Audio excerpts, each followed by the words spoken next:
Hello and welcome to another day in paradise, and welcome to another edition of the Unapologetic Negropian. In today's video, I have often wondered how Africa would have been if we had have kept a hold of our own spirituality and religious practices. And I'm not going to start harking on about how bad Islam is, or Christianity is, or even Judaism. So I'm not going to start talking negatively about these religions, but you need to start looking at society in general throughout the continent, and you have to ask yourself, has these religions been good to us or bad to us? Have they strengthened our moral virtues? Has it been in our benefit? Is it even respectful to our ancestors to practice these religions? Last year I made a series of videos concerning the practice of our own homegrown religions, those types of practices which have now been demonized and largely ignored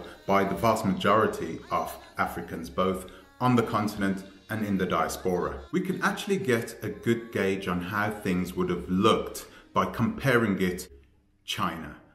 During the Communist Revolution, China got rid of all types of religion, everything. You weren't allowed to worship anyone other than Mao, I guess. The people who were fighting against this Communist Revolution, who were also Chinese, of course, they lost that battle and they fled to Taiwan. So if you take a look at these two fundamentally different countries, China and Taiwan, Taiwan is often said to be the country China would have been if there was no communism. So in Taiwan, they kept a hold of all these types of moral virtues, which China just doesn't have. Now, of course, I know what you're saying. Africa is not a godless, it is filled with spirituality and blessings from all corners of the earth, and we've developed it and changed it into something that we have and own ourselves. African Christianity is much different, it's very different than the Christianity in the United States.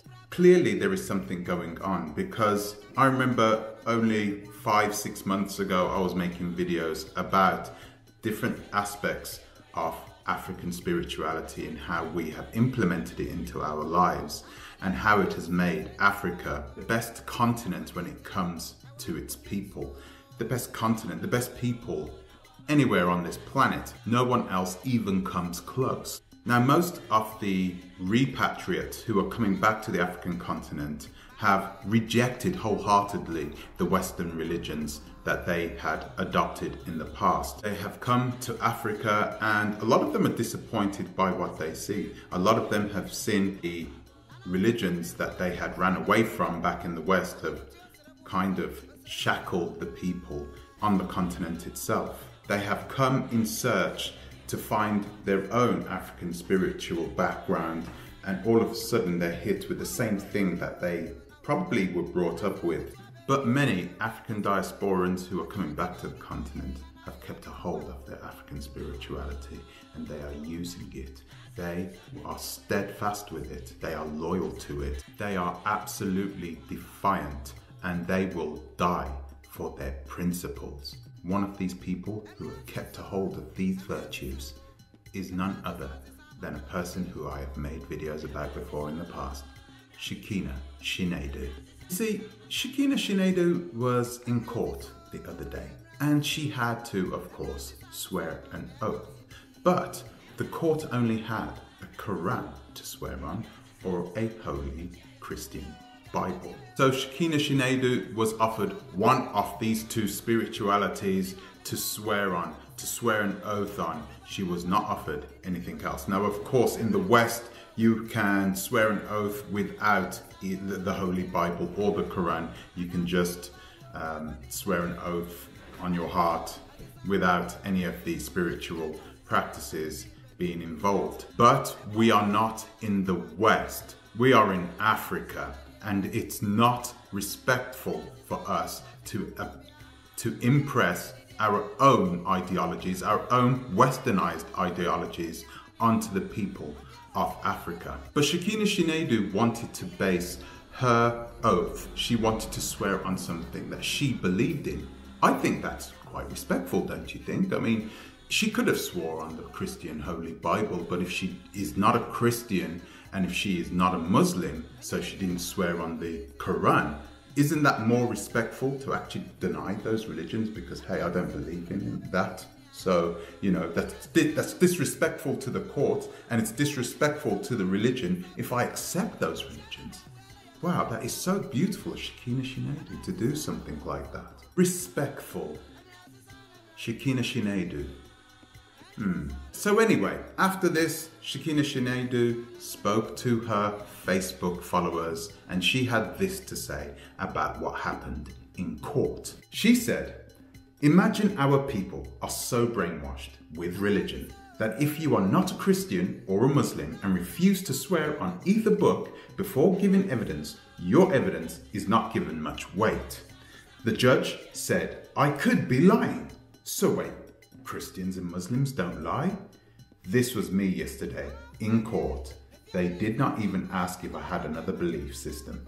Discrimination! How so well of Shakina Chinedu to stand up for her principles as a good, hard-working British citizen. She also had this to say, "I refuse to swear on anything other than our system of spirituality," whatever system that is.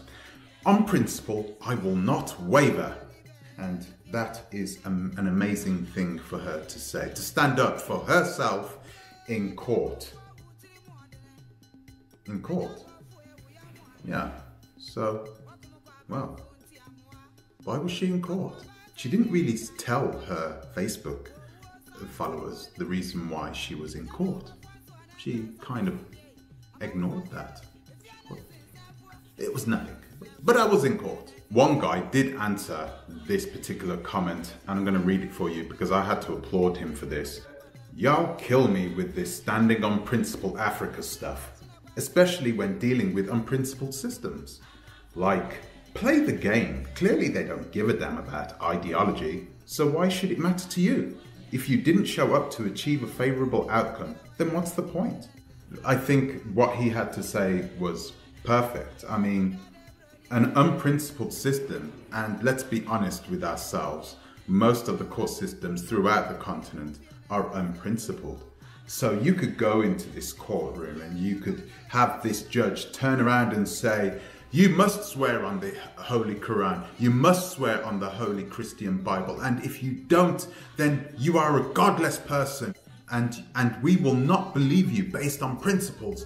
That is our principle, that is our values, those are our virtues. But you know what? If you slide me $10,000 underneath the table, I can, you know."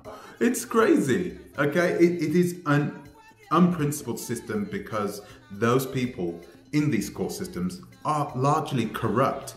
A court system in Africa, okay, especially in the smaller, poorer countries, those types of court systems you want to try and steer clear of, okay? You want to do everything in your power to not have to deal with these types of systems. It's nothing like what you would get in the West, especially in Europe. Definitely nothing like anything you would get in Europe.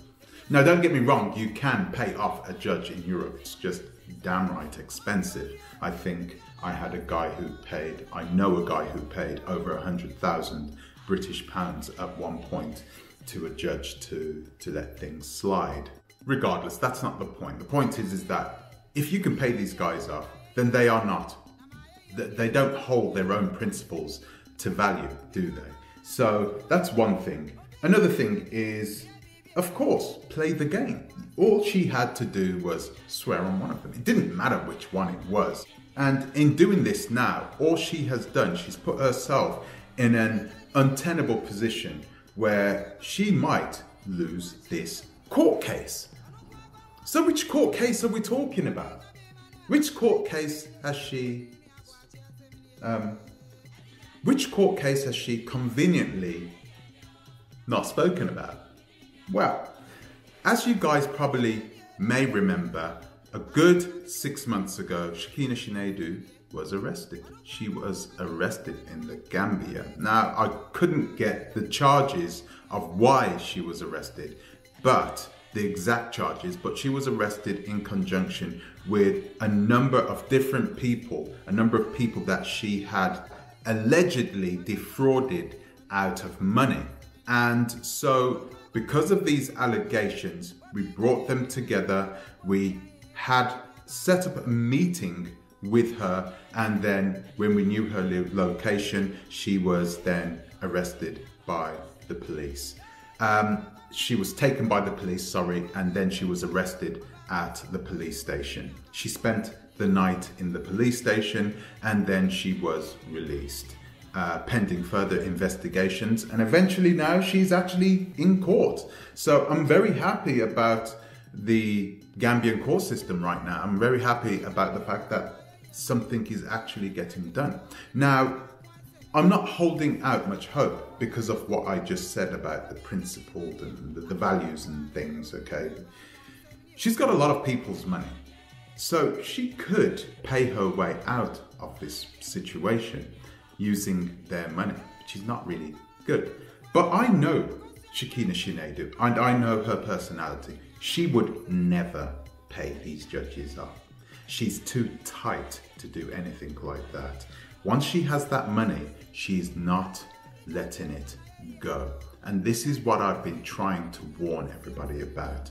Do not send your money to people unless they are either licensed or they are the actual land or property owners. Don't send money to middlemen like this person. Don't send money to agents who are unlicensed. And this is the main reason you don't want to get yourself in a position where you're having to take people to court, because it's a long process and time is finite. So as a refresher, I'm going to tell you how Shakina Chinedu actually works, okay? Because there are a lot of people in the UK who may not even know that she was in court for these particular things, because of the allegations that have been laid out against her about her allegedly stealing investor money. Now, when I made this video 7 or 8 months ago, actually, when I first made the video, I thought I knew everything. But whilst she's been in court, it has come to light on how she's been doing things. And guys, you are not going to believe this. I'm going to have to actually show you what she's been doing. It is easier if I show you as opposed to telling you. So folks, we are back here again. So I'm going to show you exactly what Shakina Chinedu has been doing and what has been highlighted in court. This is something that I didn't even know until lately, and you're not going to believe what she's been doing. Okay, so what she's been doing is, like I said the last time, she's been buying a whole piece of land like this, right? And what she does is she uses your money. So this whole piece of land is what, 25,000 Dalasi? I know that's really cheap for a big piece of land like this, right? It's really cheap, but she's been buying pieces of land in the most remote places, in the bush, okay? She's been buying pieces of land right there, and it has no infrastructure. There is nothing there, okay? So you're building from scratch, and she tells people this. But what else she's been doing is this. She's been using your money to buy the land, okay? She's been using your money to buy the land. Now, how much would you say this piece of land cost? Okay, 25,000 Dalasi. That's what we said, right? 25,000 Dalasi. But she's not asking her clients for 22,000 Dalasi. She's been selling her clients one piece of this land. She's been breaking it up and then selling the other pieces of land, including not including your land. You haven't paid 22,000 Dalasi like you would normally pay for one plot of land. She's charged you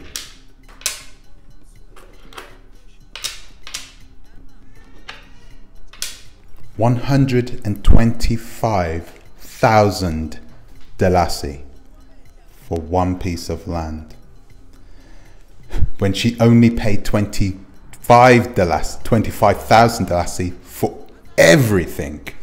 And she's charging you 122,000 dalasi for one piece. And she charges everybody that same amount, 122,000 dalasi for a tiny piece of land, for a plot of land. She has been robbing people blind. Allegedly, she's been robbing people blind, and it's absolutely incredible that she's been getting away with this for so long. So not only is she taking this land, which shouldn't even belong to her really, because she's paid for it using your money. She's used your money. So she's not only doing that, but when she breaks up the piece of land, she then sells it at a 500% profit. 500% she adds on to it. Now you tell me, does that sound like a respectable person to you? That for me shows me something. It tells me more about the personality that Shakina Chinedu allegedly has, okay? I'm going to keep using the words allegedly, okay? So this tells me a lot about how she works, how she thinks. Shakina Chinedu has absolutely no respect for either the Africans or anybody else, even the diasporans. She has no respect whatsoever for anybody else. She also has zero morals. All she cares about is money.